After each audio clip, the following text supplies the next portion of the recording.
ট্রাম্পের শপথ গ্রহণের আগেই শিক্ষার্থী ও কর্মীদের ক্যাম্পাসে ফিরে যাওয়ার আহ্বান জানিয়েছেন যুক্তরাষ্ট্রের বেশ কয়েকটি বিশ্ববিদ্যালয়। নবনির্বাচিত মার্কিন প্রেসিডেন্ট ডোনাল্ড ট্রাম্পের অভিবাসন নীতির সম্ভাব্য পরিবর্তন নিয়ে উদ্বেগ বাড়ছে বিদেশি শিক্ষার্থী ও অভিবাসীদের মধ্যে। ডোনাল্ড ট্রাম্প 2025 সালের 20 জানুয়ারি ক্ষমতা গ্রহণ করবেন। তার ক্ষমতা গ্রহণের আগেই যুক্তরাষ্ট্রের বিভিন্ন বিশ্ববিদ্যালয় তাদের বিদেশি শিক্ষার্থী ও কর্মীদের ক্যাম্পাসে ফেরার পরামর্শ দিচ্ছে। ডোনাল্ড ট্রাম্প প্রশাসনের কঠোর অভিবাসন নীতির সম্ভাব্য প্রভাব নিয়ে উদ্বেগ থাকায় এই সতর্কতা জারি করা হয়েছে।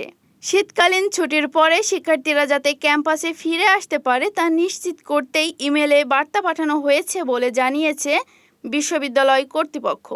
বিশ্ববিদ্যালয়গুলোর এই পদক্ষেপের পেছনে রয়েছে 2017 সালে ট্রাম্পের প্রথম মেয়াদে জারি করা ভ্রমণ নিষেধাজ্ঞার অভিজ্ঞতা। যুক্তরাষ্ট্রের 4 লাখেরও বেশি বিদেশি শিক্ষার্থী বর্তমানে নথিপত্রহীন। বিশ্ববিদ্যালয়গুলো মনে করছে নতুন অভিবাসন নীতির কারণে পড়াশোনা চালিয়ে যাওয়া এবং ভিসার মেয়াদ বাড়ানোর বিষয়গুলো নিয়ে জটিলতা দেখা দিতে পারে।